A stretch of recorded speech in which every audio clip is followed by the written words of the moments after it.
में ठंड बहुत बढ़ गई है। हमें हमारी सेहत का ध्यान रखना होगा।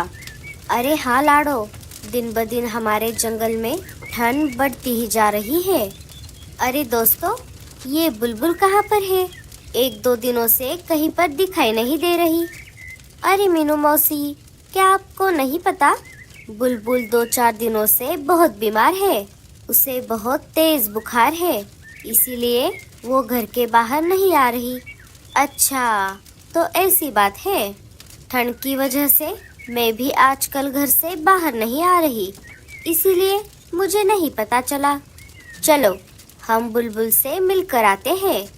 हाँ हाँ, चलो चलो। वो सब वहां से जाने ही वाली थी, तभी सूचना पंछी वहां पर सूचना देने के लिए आ जाते हैं। सुनो सुनो सुनो, सारे जंगलवासी सुनो। मौसम के जानकार पंछियों ने बताया है कि आने वाले 1-2 हफ्तों में हमारे जंगल में बहुत तेज बारिश होने वाली है। उसी बारे में बात करने के लिए राजा जी ने आप सभी को आज दोपहर ठीक 2 बजे अपने महल में बुलाया है। लो, एक और नई मुसीबत। अरे ये सब क्या हो रहा है? ये ठंड के मौसम में अचानक बारिश कहाँ से आ गई? पहले से ही हम ठंड के मौसम से परेशान हैं, और अब अगर बारिश भी आ जाएगी तो हम तो गए काम से। और नहीं तो क्या, अब हम क्या करेंगे दोस्तों? अब इस मुसीबत से हमें सिर्फ एक ही बंदा बचा सकता है। वो कौन है रानो? वो है हमारे राजा जी। हमें इस मुसीबत से सिर्फ राजा जी ही बचा सकते हैं। दोपहर होते ही हम सब मिलकर राजा जी के पास जाएंगे। दोस्तों, दोपहर होने में अभी समय है, तब तक हम जाकर बुलबुल से मिलकर आते हैं। हाँ हाँ, चलो चलो। थोड़ी ही देर में सारी बुलबुल के घर आ जाती है। बुलबुल, अब तुम्हारी तबीयत कैसी है? अब मेरी तबीयत थोड़ी ठीक है मीनू मौसी। थोड़ी देर पहले ही बिट्टू के पापा डॉक्टर उल्लू चाचा को घर लेकर आए थे। उल्लू चाचा ने कहा चिंता की कोई बात नहीं है। उन्होंने दी हुई जड़ी बूटी खाकर मैं 1-2 दिनों में बिल्कुल ठीक हो जाऊंगी। चलो, ये तो बहुत अच्छा हुआ। हम सबको तुम्हारी चिंता हो रही थी, इसीलिए हम तुमसे मिलने आ गए। अब तुम आराम करो, अब हम चलते हैं। हमें यहाँ से निकलकर राजा जी के महल भी जाना है। वो किस लिए? टूनी सारी बात बुलबुल को बता देती है। अरे बाप रे, अब क्या होगा? हमारा घोंसला तो बहुत कमजोर है। अरे भगवान, तुम उसकी चिंता मत करो। बारिश के आने से पहले मैं हमारा घोंसला पक्का कर लूंगा। चलो फिर, हम सब चलते हैं। रुको, मैं भी आता हूँ आपके साथ। बिट्टू, मेरे आने तक माँ का ध्यान रखना। सारे वहां से निकलकर महल की तरफ निकल पड़ते हैं। दोपहर होते होते सारे महल में इकट्ठा हो जाते हैं। साथियों, जैसा कि आप सभी को पता है, आने वाले 1-2 हफ्तों में हमारे जंगल में बहुत तेज बारिश होने वाली है। उसी बारे में बात करने के लिए मैंने आज आप सभी को यहाँ पर बुलाया है। बारिश के आने से पहले आप सभी को अपने अपने घोंसले मजबूत बनाने होंगे। उसके लिए जो भी सामान लगेगा, वो सारा सामान आप महल के गोडाउन से ले सकते हो। इसके अलावा जो भी मदद लगेगी, उसके लिए आप मेरे पास कभी भी आ सकते हो। आप सब अपना ध्यान रखना। अब आप सभी को काम पर लग जाना चाहिए। सारे अपने अपने जरूरत के हिसाब से महल के गोडाउन से सामान ले लेते हैं और अपने अपने घर आ जाते हैं। भूरे जी, अब हम क्या करेंगे? एक तरफ जंगल के बाकी सारे पंछी अपने अपने घोंसलों को मजबूत बनाने में लग गए हैं, और दूसरी तरफ हम हैं। हमारे पास तो घोंसला ही नहीं है। ठंड की वजह से पहले से ही हम इतना परेशान हैं, और अब अगर बारिश भी आ जाएगी तो हम कैसे उसका सामना करेंगे? अरे रीमा, तुम चिंता मत करो। मेरे पास इस समस्या का समाधान है, जो मैं तुम्हें समय आने पर बता दूंगा। चलो, अब रात बहुत हो गई है, हम अभी सो जाते हैं। सुबह हो जाती है। अरे वाह, आज तो चमत्कार हो गया। आप तो मुझसे पहले नींद से जाग गए। मुझे एक बहुत जरूरी काम करना है, इसलिए आज मैं सुबह जल्दी उठा हूँ। चलो, अब मैं चलता हूँ, मुझे आने में देर हो जाएगी। तुम तुम्हारा ध्यान रखना। भूरा वहाँ से निकलकर सबसे पहले कालू के घोंसले के पास आ जाता है। कालू बड़े बड़े पत्तों की मदद से अपने घोंसले की छत को ठीक कर रहा था। कालू के घर के पास से निकलकर भूरा मीनू मौसी के घर के पास आ जाता है। मीनू मौसी गोबर की मदद से अपने घर की दीवारों को ठीक कर रही थी। वो सब देखकर भूरा वहाँ से भी निकल पड़ता है और रानो के घर के पास आ जाता है। रानो लकड़ियों की मदद से घोंसले के दरवाजे को ठीक कर रही थी। वो सब देखकर आखिर में भूरा लाडो के घोंसले के पास आ जाता है। लाडो और बल्लू घास फूस की मदद से घोंसले की छत को ठीक कर रहे थे। हाँ, ये घोंसला सही रहेगा। रात हो जाती है। भूरा अपने घर लौट आता है। अरे, कहाँ गए थे इतनी देर? मैंने तुमसे कहा था ना, मुझे एक जरूरी काम करना है। ऐसा कौन सा काम था जिसे करने में आपको पूरा दिन लग गया? मैंने कहा ना तुमसे, वो मैं तुम्हें समय आने पर बताऊंगा। चलो, अब सो जाते हैं। सुबह हो जाती है। सुबह होते ही रेडियो पर एक खबर आ जाती है। नमस्कार, जंगल बड़ी न्यूज में आपका स्वागत है। अभी अभी हाथ आए ताज़ा खबरों के अनुसार जो बारिश 2 हफ्तों के बाद आने वाली थी, वो आने वाले 1-2 दिनों में ही आने वाली है।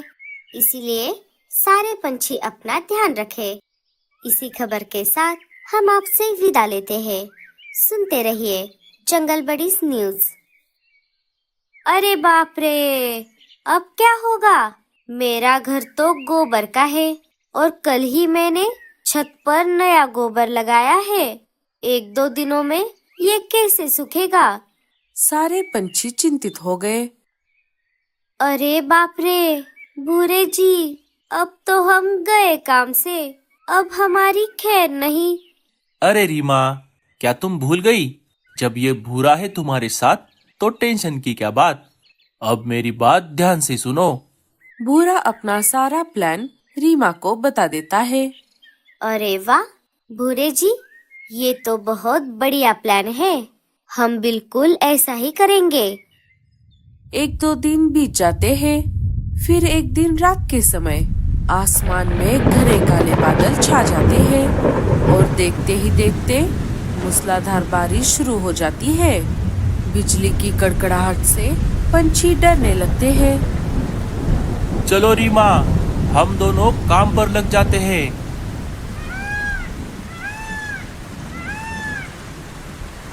लाडो, अरे ओ लाडो, दरवाजा खोलो, मैं हूँ भूरा। अरे भूरे, इतनी तेज बारिश में तुम यहाँ पर कैसे? अरे क्या बताऊँ लाडो, तेज बारिश की वजह से हमारा घोंसला टूट गया। रीमा को बहुत गहरी चोट लगी है। मुझे तुम्हारी मदद चाहिए। चलो चलो, मैं भी चलता हूँ तुम्हारे साथ। बच्चों को घर पर अकेला छोड़कर लाडो और बल्लू भूरे के साथ निकल पड़ते हैं। घर से थोड़ा दूर आते ही भूरा रुक जाता है। लाडो, बल्लू, तुम दोनों रीमा के पास जाओ। मैं डॉक्टर उल्लू चाचा को लेकर आता हूँ। दोनों वहाँ से निकलकर रीमा के पास आ जाते हैं। वहाँ आकर उन्होंने देखा रीमा तो वहाँ पर थी ही नहीं और घोंसला भी वैसे का वैसा था। अरे, यहाँ पर तो कोई भी नहीं है। अरे लाडो, कहीं ये भूरे की कोई चाल तो नहीं थी? लाडो, चलो, हमें हमारे घोंसले की तरफ वापस जाना चाहिए। दोनों वापस अपने घोंसले के पास आ जाते हैं। वहाँ आकर उन्होंने देखा सब बच्चे बाहर बारिश में भीग रहे थे। अरे बच्चों, तुम दोनों बाहर क्यों बैठे हो? मम्मी, आप दोनों के जाते ही रीमा आंटी और भूरा अंकल यहाँ पर आए थे।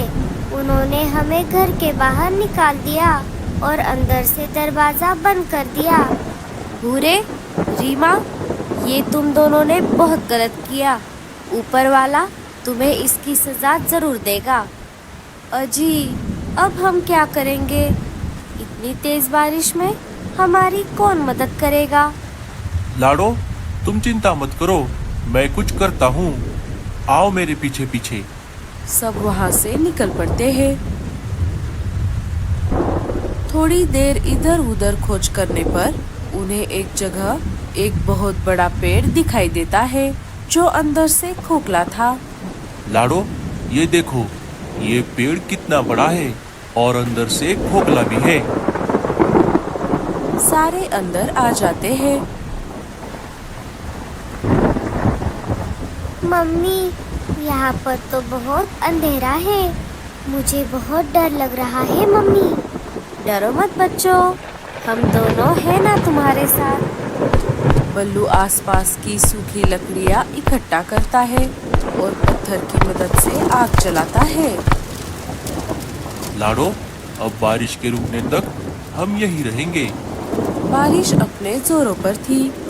देखते ही देखते जंगल में बाढ़ आ गई और तेज हवाओं की वजह से सबसे पहले लाडो का घोंसला नीचे गिर गया। एक एक करके सारे पंछियों के घोंसले पानी में गिरने लगे। बल्लू जी, बारिश तो बहुत तेज है। हमारे जंगल में बाढ़ आ गई होगी। हमें जाकर देखना चाहिए। नहीं लाडो, इतनी तेज बारिश में बाहर जाना खतरे से खाली नहीं है। बारिश को थोड़ा कम होने दो। रात भर तेज बारिश चलती रही। सुबह हो गई, बारिश थोड़ी कम हो गई। पल्लू और लाडो जंगल में आ गए। वहां आकर उन्होंने देखा सारे पंछी एक पेड़ की टहनी पर जमा हो गए थे। अरे लाडो, तुम कहाँ चली गई थी? लाडो सारी बात सबको बता देती है। भूरे, रीमा, ये तुम दोनों ने अच्छा नहीं किया। साथियों, आप सब हमारे साथ चलो। हमने सबकी रहने की व्यवस्था कर ली है। सारे उनके साथ निकल पड़े, सिवाय भूरा और रीमा को छोड़कर। अरे भूरे, तुम हमारे साथ क्यों नहीं आ रहे? लाडो, हमें माफ कर दो। हमने तुम्हारे साथ बहुत गलत किया, फिर भी तुम हमें साथ चलने के लिए बोल रही हो। अरे भूरे, तुम्हें तुम्हारे गलती की सजा मिल गई है। अब चलो हमारे साथ। सारे पेड़ के घर में आ गए। अरे बाप रे, ये पेड़ तो कितना बड़ा है। साथियों, जब तक बारिश रुक नहीं जाती हम सब यही रहेंगे। तो दोस्तों, कैसी लगी आपको हमारी ये पेड़ के घर की कहानी? और इस स्टोरी से हमें क्या सीख मिलती है? हमें कमेंट्स में जरूर बताना। मिलते हैं अगली स्टोरी में।